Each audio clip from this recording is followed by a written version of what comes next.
Today on the Idiot's Guide, we are doing Man, I Love Fireworks 2024, episode number 3.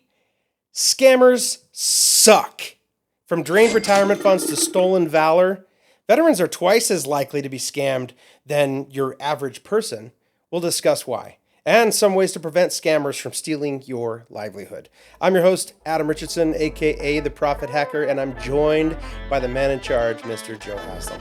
Welcome to the Idiot's Guide.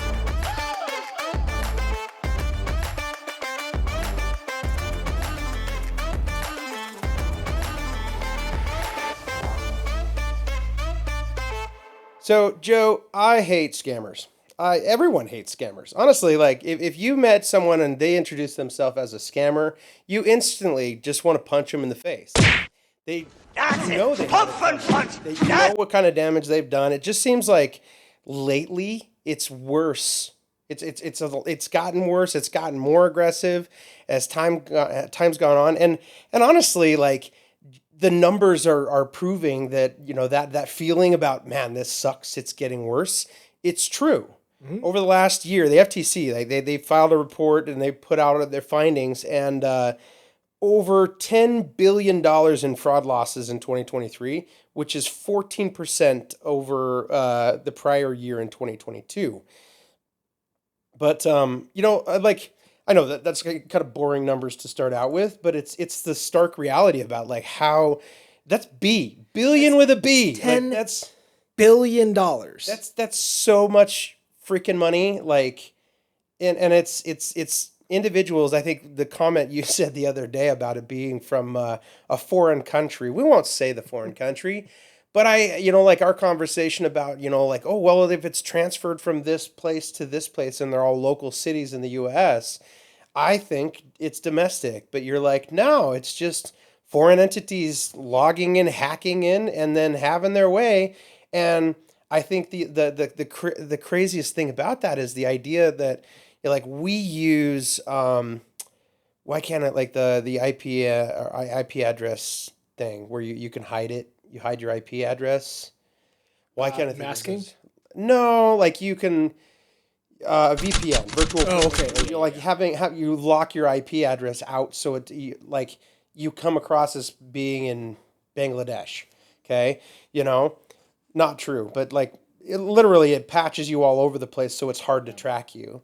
But these spammers and hackers they're even better than that. So it's like, okay, well, like, do you just succumb to the fact that you're going to lose billions and billions of dollars, or do you stand up and fight? And I don't know. I don't know what to do. The hardest thing, I mean, talking about the foreign governments, I mean, there have been a lot of, if you look on YouTube, there's a lot of great looks into this by YouTubers, by people who have been personally victimized, or who feel that they need to defend those people who are victimized. And it is that the local governments of those foreign countries are trying. They're trying to get rid of this. The problem is these hackers or scammers are so sophisticated in what they're doing. The systems that they're using clandestine apps to communicate. They are, they look like normal businesses. I mean, these are call centers. You think of a call center, you call AT&T and you get a call center. Yeah. And that's just normal. And that's what these call centers look like, is it's just a bunch of people sitting in cubicles in an office. But their whole job is just to scam people. Now, it's not all foreign, a majority of it is, but it's just so, they're scum. They are worse than scum. I don't know what's worse than scum, but they are the worst. I hate them. It is because they're doing it willfully. Refuse or human excrement. If I had to touch pond scum, I absolutely don't mind, because I can wash my hands. If I had to do touch the other, no way. They are the skid marks of society. That's a good one. they do it not because they even need to. See, I can understand if, there's a lot that goes down to ethics. When talking about ethics and viewpoints, I like to look back to a few years ago. I did an ethics survey. A few years ago, it was like 10, 15 years ago that I did this survey, but it was based on Cicero's De Officiis. And there are questions about, is it okay to do this? Is it okay to do that he presents in there? I modernized it, asked those questions. And there are times where it is understandable to commit an act in desperation. There are, when we talk about military Are you action. talking about like Aladdin? Exactly, like stealing a loaf of bread because you're hungry. That Sure. I understand. Okay. It is not ideal, but I understand it. There's a reason for it. These scammers are not broke living on the streets stealing bread. Right. They are actively, purposefully, not because they're poor, they can go and get any job. Right. They are just actively choosing this lifestyle in order to scam people and make money. And that is just an illegitimate, lowest of the low. Illegitimate gains by, with a willful approach. So they're willing to go and do this as a business plan. Right. So that's so, it's, I think it's just probably one of the most, I mean, the skid mark is They are probably the the best skid marks of society. So investment scams are the highest loss category in 2023, $4.6 billion, which is actually 21% higher than the year before in 2022. But the second highest reported loss amount came from imposter scams, with losses of nearly 2.7 billion reported. So the biggest thing about that is like I want to know why. I want to know why they have this capability of like an imposter scam. You can be a government official. You could be you're doing a special survey or you're asking for a charitable contribution, and all of these things seem legitimate. And for the most part, like there are organizations out there that do that need that. Yeah. And so these other individuals who come on to your phone lines, use a robo dialer, get you on the phone and ask you for a charitable donation just so that they can get all your credit card information and then run with it right away is so absolutely disgusting and despicable. They take advantage of the basic human needs. Yeah. They take advantage of your desire to do good. They take advantage of your protection of your family members. One of the big scams is, your such and such grandchild is in prison and you need to pay us X amount of dollars for us to get them out, or whatever that scam is. Yeah. And it's preying on those basic natures of humanity in order to profit. It's so bad. So the director of FTC's Bureau of Consumer Protection, his name's Samuel Levine, put out quoted in this article from FTC. Digital tools are making it easier, making it easier than ever to target hardworking Americans, and we see the effects of that in the data we're releasing, basically from that article. The FTC is working hard to take action against those scams. It's discouraging to know that they're reporting all of this information, which is good. Like FTC is a valuable thing, and if you are dealing with anything, that is a really, really important thing to go to, because it also can guide you through certain things.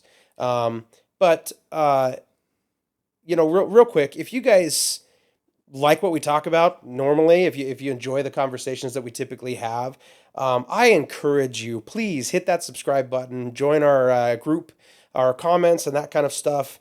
Hit the button now. It's right below, and let's grow together. Hit the like button if you like what we're talking about today, or if you agree with us that scammers suck. Scammers are skid marks. We're gonna get T-shirts. Like that. Yeah.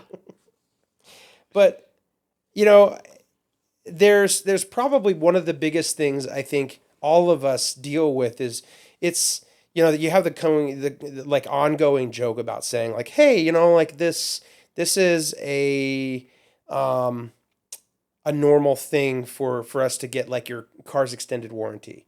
Like, and you read the running joke, hey, like I meant to call you and ask you about your extended warranty, Yeah.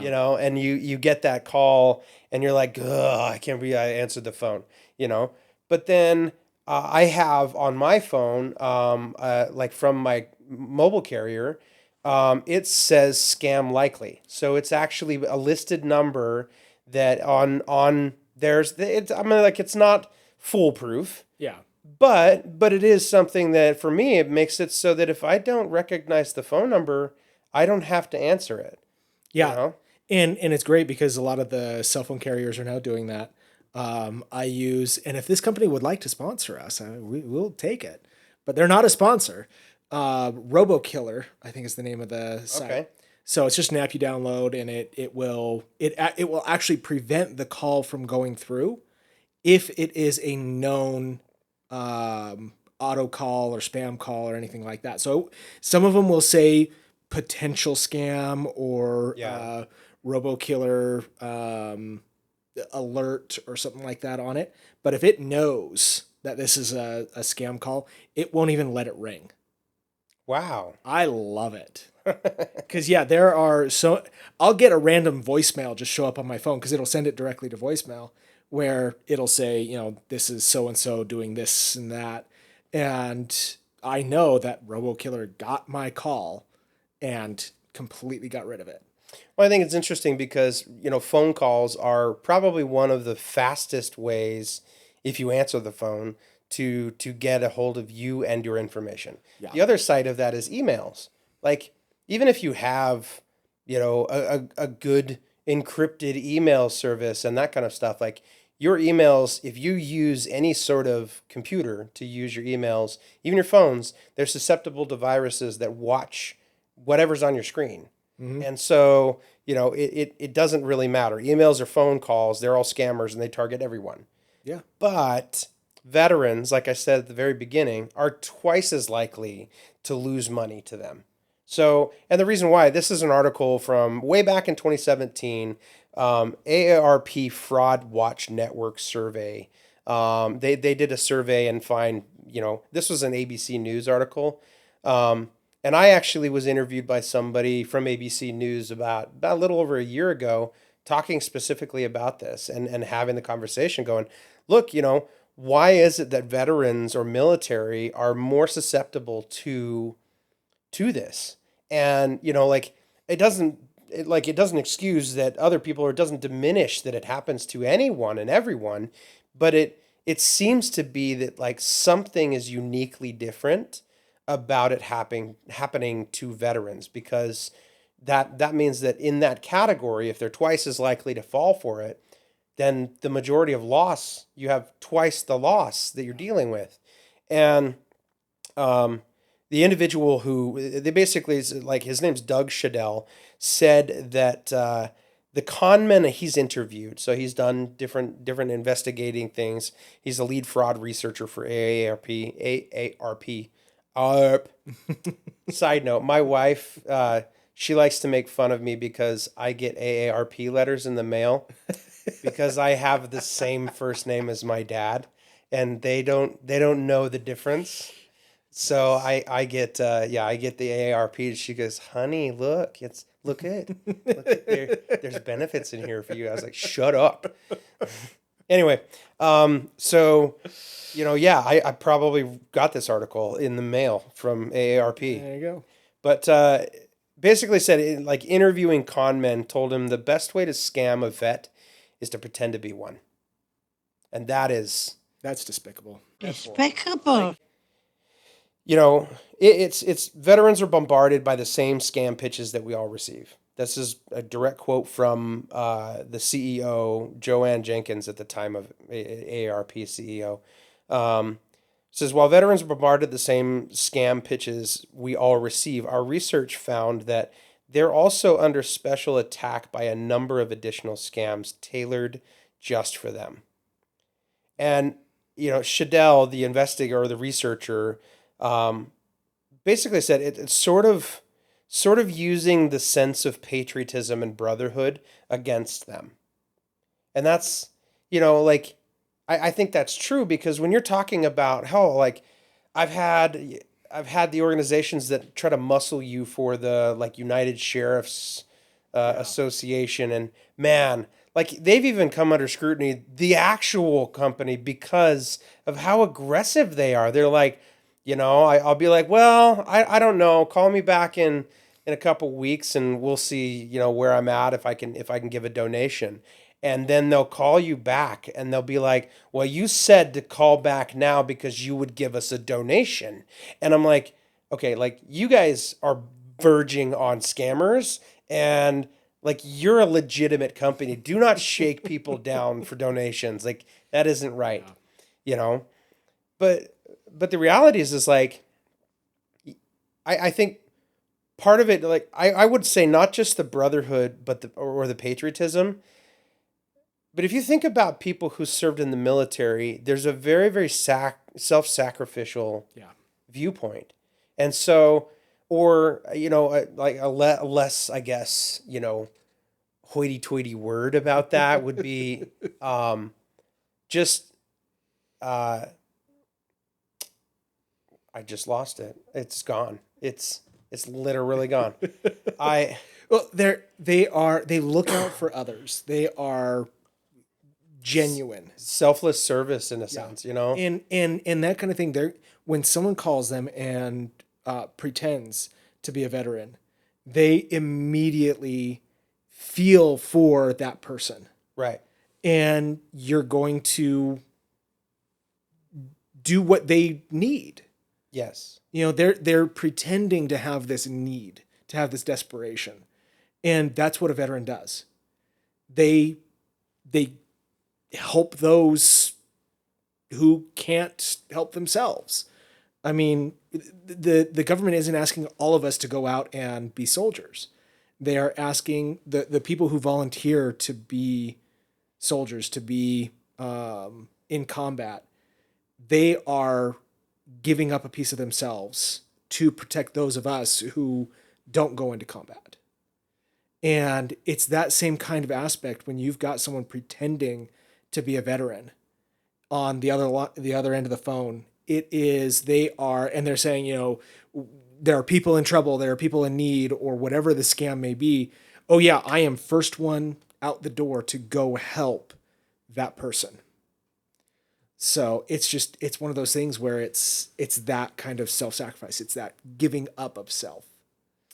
Yeah, I mean, you in joining a military service or joining even a police force, or that public servant sort of mentality, is you are looking out for one another. So when you come across somebody that like pretending to be you, or even if it's not, even if it's just somebody who's pretending to be an organization that helps out certain causes, and you go, man, that, like, for me, I was willing to sign on the line up to and including my life, so like if that's the mentality at 18 years old of a lot of us to really get to that point. And even if you're drafted, like I talked to Vietnam veterans that were Yeah. drafted, and yes, some, like, all of them have an experience about that, but once they've gotten through that service, they realize the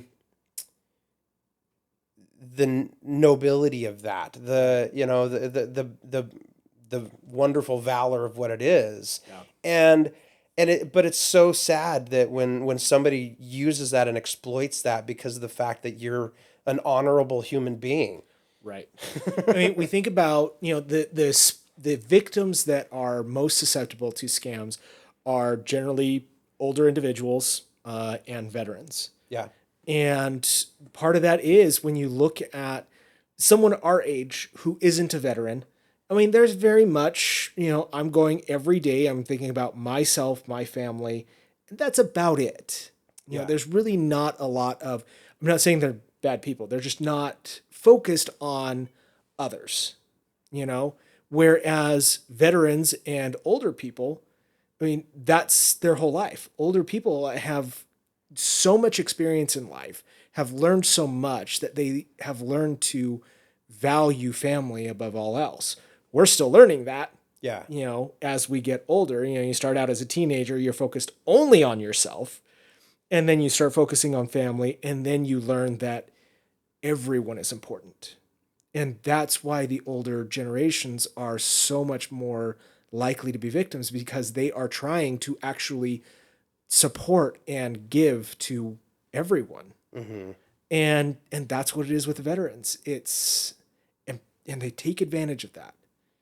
And it is, I just can't say anymore how sick it is to me that they do this stuff. It's just, to take advantage of people is yeah.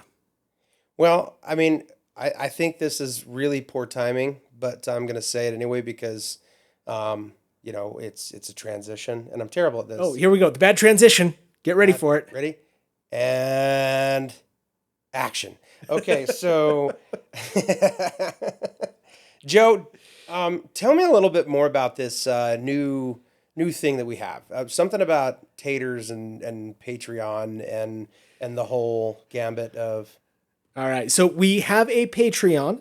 And so that allows all of our community, those that love watching this show, those that love hating this show, if you hate this show, it's an opportunity for you to be a part of this channel. Well, especially those that love hating this show. I want to see those guys joining Patreon. There you go.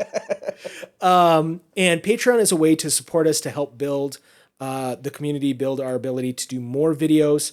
Every July we talk about our M.I.L.F series, where we talk about, U.S. specific topics such as veterans. We're really hitting on veterans this year. And the more that we can educate people, the more we can get information out to people about scams, about how to be a better adult, about how to live a better life, better budgeting, better finance, all these kinds of things. Your joining Patreon helps us to be able to build this channel, to reach more people, to be able to help more people in their lives. So some of the great tiers that we have. So we talked about a couple of tiers a couple of videos ago, but we've got the couch potato tier. And so that will give you Discord access. Also, that is the tier that starts giving your name at the end of our videos. And so all of you that want to see your name at the end of the video, that is our $10 couch potato tier. And then we've got our spectator tier. So this is for all those that want to spectate a little bit more on the channel. But it is behind the scenes content. So some of our B-roll where we're kind of making fun of each other, as well as not just at the end of the videos, but on our website, you will have your name displayed as a supporter and a sponsor of this channel, as a member of the Patreon community, helping us to bring this information to as many people as possible. I really like on the Patreon account, like the little images that you have for each category, representing a particular kind of potato. That's pretty smart. I like that. Oh yeah, that was good. We are very potato themed here. Yes, I mean obviously with a channel called Hot Potato Finance, you gotta just embrace it. So I think our Patreon really does that, and we're encouraging you guys to embrace it with us and become a member today. I want to kind of camp a little bit more on the subject of this stolen valor. Okay.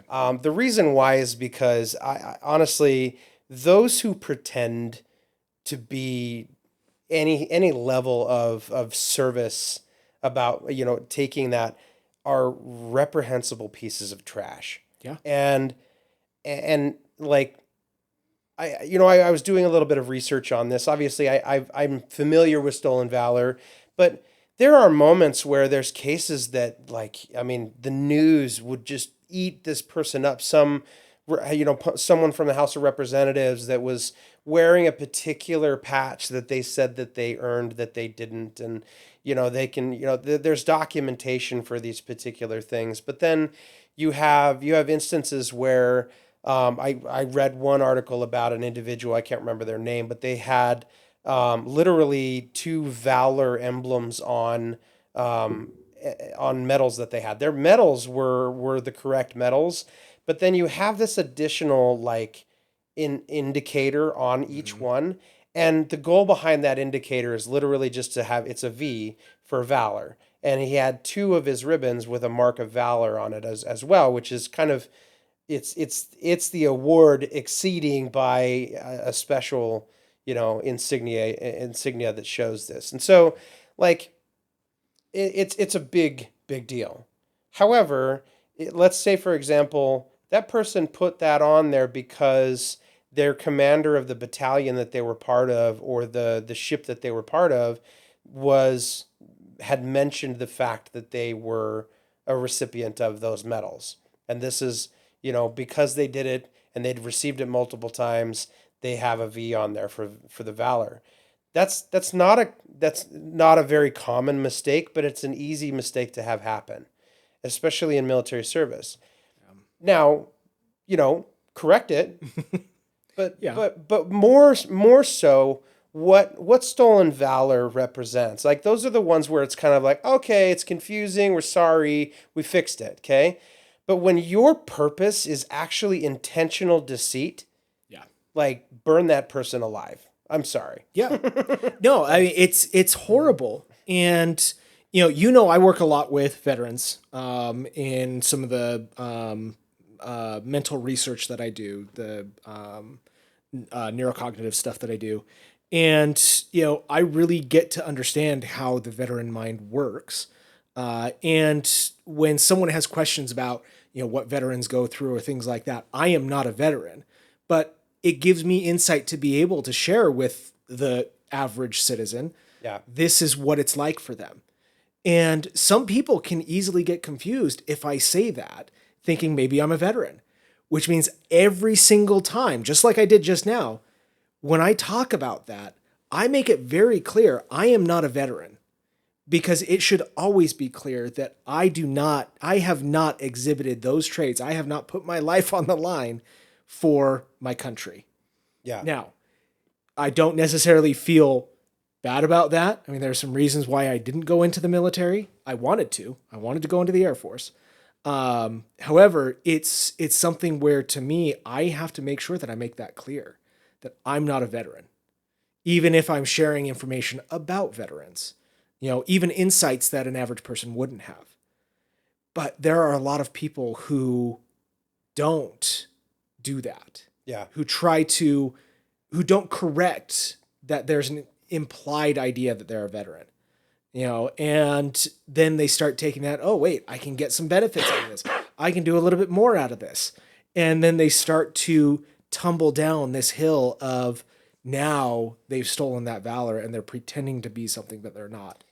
And a lot of it, especially scammers take advantage of veterans because of the fact that veterans have access to a tremendous amount of really like secure benefits and resources. Yeah.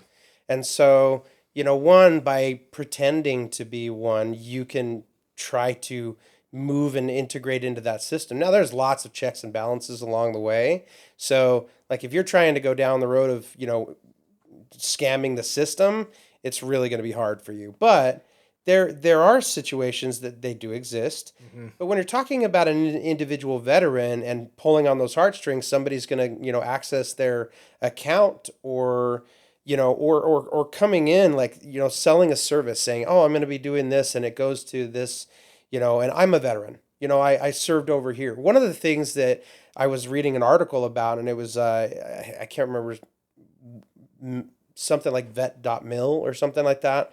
But just kind of like equipping, like telltale signs that you're talking to a piece of trash. Okay. And, and one of the examples that they used was talking about green zones in Baghdad. So green zone in Baghdad is a 4 square mile region in Baghdad that existed during the conflict. So when we were there, and or the U.S. military was there, there was a zone there that they called green zone. Okay. Now you can get that information simply by watching. There's a movie that came out with Matt Damon in it, And that one, he's like a psychological operations individual or CIA, basically.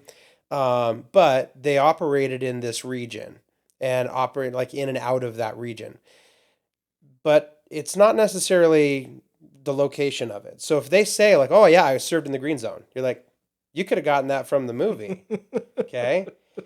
So I like first and foremost, no, I'm going to call BS. But then, like, let's say for example, somebody's just general and they just decide to say like, "Oh yeah, like I served during the war."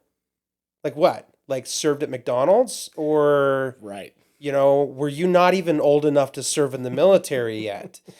So like really stupid things that they can say that's really easy to trip them up, especially when you just kind of drill in. The other one is, if they say something about making even a reference about it, saying like, yeah, I knew the sergeant that was a lawyer. You're like, nope. Like you can't. Like it's not a possibility. You have to be a doctor, to be a lawyer in the military, you have to be an officer. Yeah. So, those special instances for the military services are giant indicators that you're talking to a pile of garbage. And that's not always the instance. Sometimes it's too broad for an individual to really reveal that. So like, man, they've had so many conversations with veterans. They're a service that works to help veterans. Okay. Lots of services that are out there.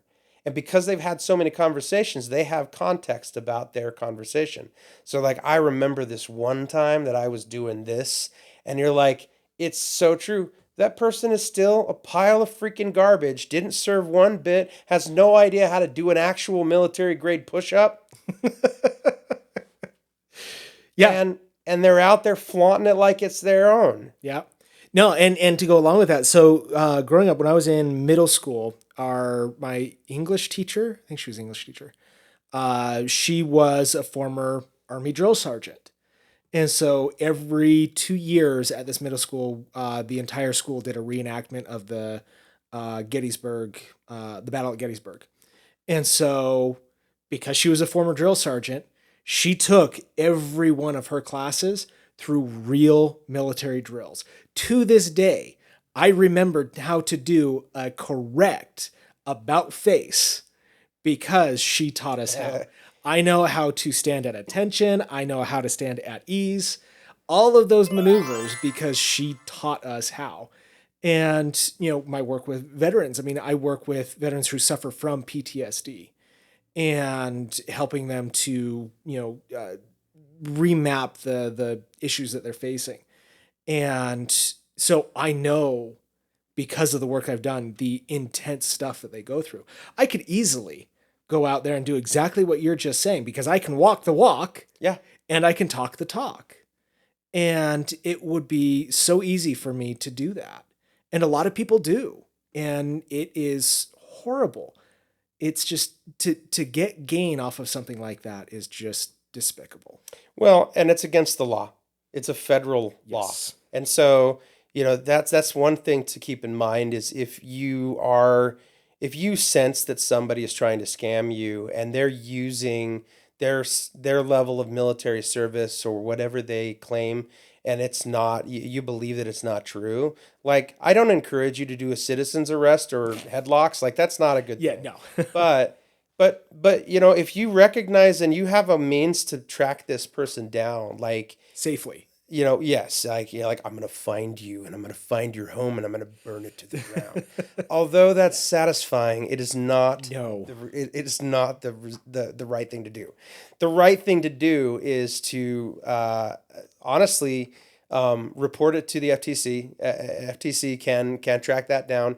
You can actually submit further claims into the FTC where that will trigger an FBI investigation. But it all starts with the FTC. But the law that states this, because there was one that was pushed through in 2005 that apparently, like, the internet wasn't as prevalent yet. Yeah. We still had MySpace and that wasn't as cool. Oh, wow. Right? That's a long time. I had MySpace. It was so bedazzled. It had my music on it. It was great. That was almost 20 years ago. Still, it's great. Okay. And sadly, MySpace is still around. If you get on there, it's not the same, Oh, okay. but it is called MySpace. It's just meh. Anyway, In our opinion. but the law, Just have to throw that in there. the law is HR 258, Public Law 113-12. It's called the Stolen Valor Act of 2013. So the 2005 Act was too broad, they felt. And so they decided, they were like, okay, well, it got shot down. This one shows the entire progress up to the presidential signature in 2013. And it basically amends the federal criminal code to rewrite provisions relating to fraudulent claims about military service to subject to a fine imprisonment for not more than 1 year or both. And essentially the categories is individuals who, with intent to obtain money, property, or other tangible benefit, fraudulently holds himself or herself out to be a recipient of, and it has a list of different medals like Medal of Honor, Distinguished Service Cross, Navy Cross, Air Force Cross, Silver Star, Purple Heart, and those are like when you walk into a room and know somebody has received those sorts of things. That's like a wow. You're worthy, more worthy than every other veteran around, okay? But then, this is also including, combat action badge, combat medical badge, combat action ribbon, combat action medal, or any replacement or duplicate medal for such medal as authorized by law. I have a DD 214 that shows my military record. It shows all of the ribbons that I have. I have ribbons that are listed on this list that are on my DD 214. I have the right to wear them. And I have other ones that aren't listed on this, but this isn't a definitive list. It's essentially the impersonation of, even including up to including wearing rank. If you wear a uniform and rank, like, plan on somebody beating the crap out of you. If you go and flex in front of a recruiter station, they will end you right there because you're just garbage to them. Like, the fact that you would flaunt that and try to wear something that you didn't earn or deserve, and it's absolutely despicable. But I think on the other side, just to kind of like, think categorically. I'm not going to say you're a scammer, but let's say you go buy a sandwich and you say, "Hey, do you offer a military discount?" And you get a military discount, but you didn't serve in the military. You just asked them if they did. Technically, if they didn't verify and you asked if they offered a military discount, all you did is see if they did. Like, "Hey, do you offer?" That's good to know. Like, I'll tell my friends. Yeah. You're like, no. It implies you're asking for a military discount. Yeah. Okay. I have on my driver's license an indicator that shows I am a veteran. So anytime that I ask, I have my ID out so that I can show them the proof, even if they didn't ask for it. And the reason is just that reason right there, because I don't want a pile of trash to go up and go like, "Hey, do you offer military discounts?" And they're just, like I said, they can't do a military push-up. My kid can do a military push-up. Why?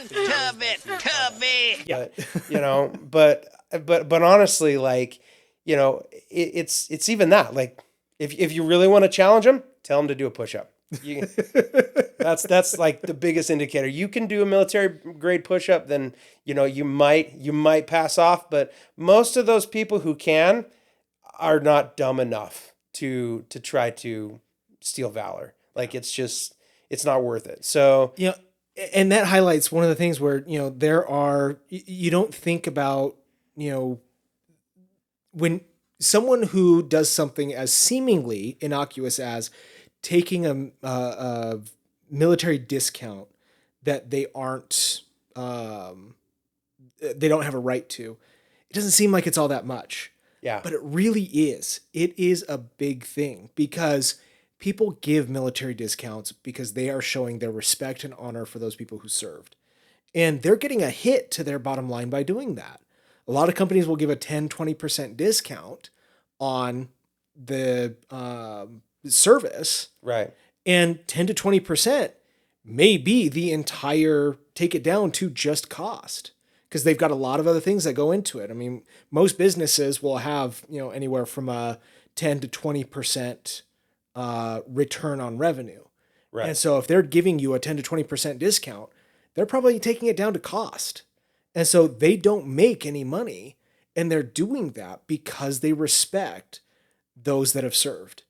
And you were telling me this, some companies, and I've seen this, have removed veteran discounts because of how many people have scammed them. And so now veterans who have put their lives on the line for us, who probably don't have a lot of money, depending on how lucky they are in civilian life, depending on how much benefits they have, that helps them to get those veteran discounts, Yeah. food or services or anything like Well, that. and you can like even It's those they would wear like those wearing uniforms, like police force yeah, or public servants and or I don't know, just public defenders. I don't know. no, not No, public that's an defenders, attorney.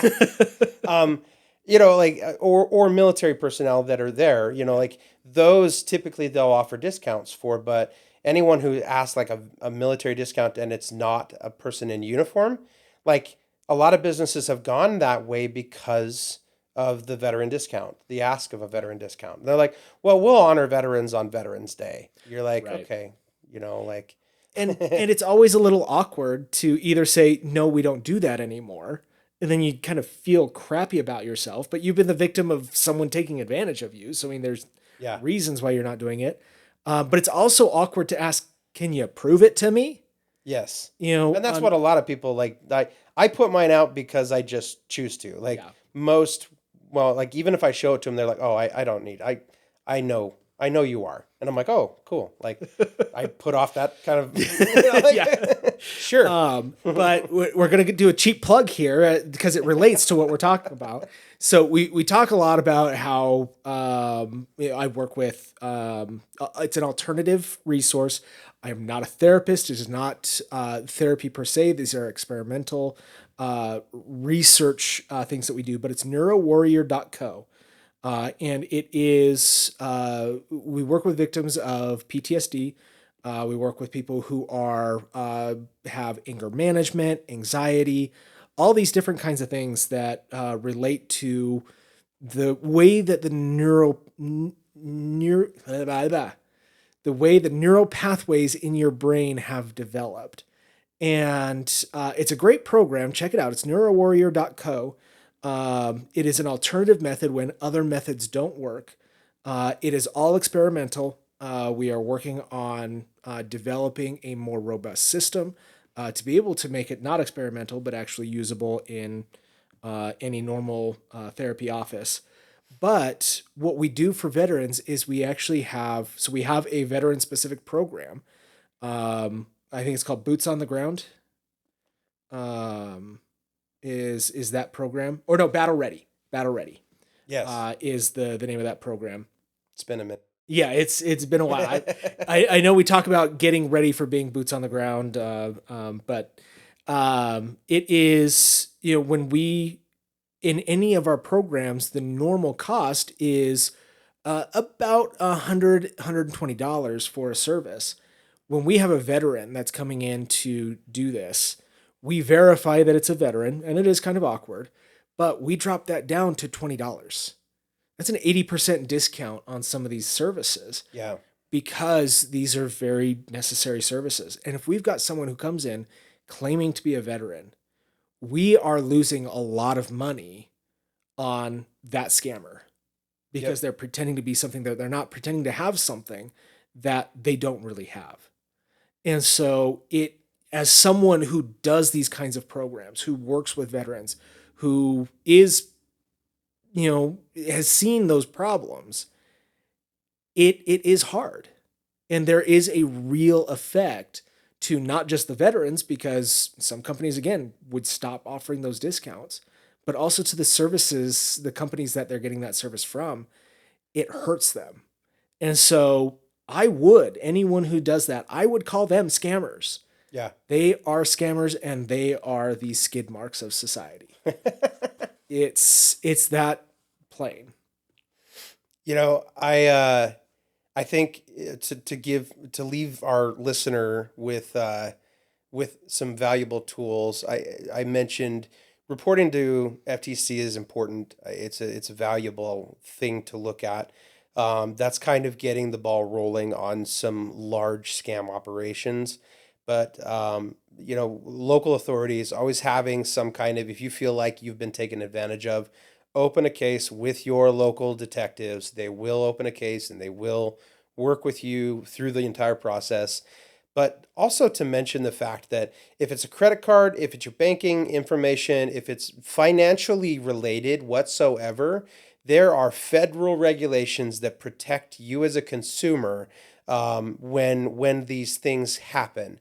And the first step in the process is reporting it, but walking you along and making sure that you are continued to be like protected under these special regulations that protect our consumers. Like that's a valuable thing to know, and just to know. And it's called Regulation E.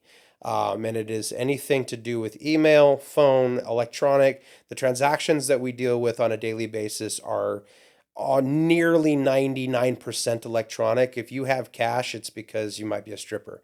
But no, just kidding. Or a pizza delivery driver. That's true.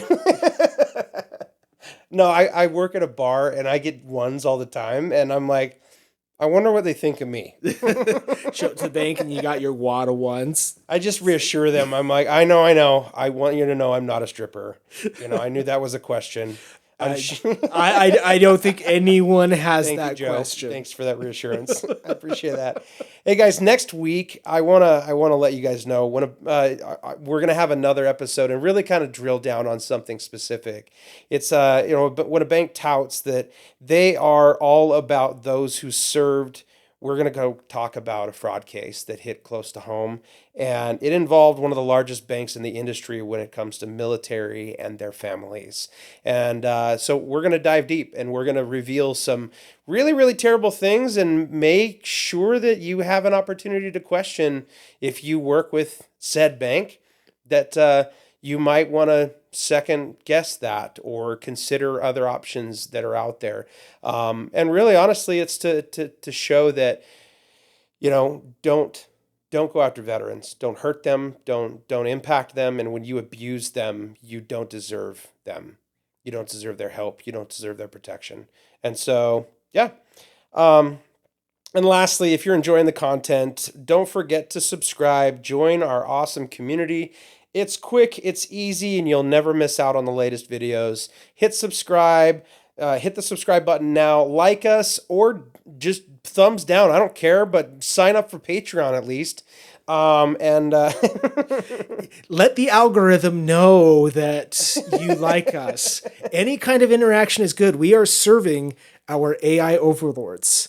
Thank you, algorithm. Good publicity or bad publicity is still publicity. Any comment, even a negative comment, we don't like those, but even a negative comment helps the algorithm. So comment, like, dislike, do anything.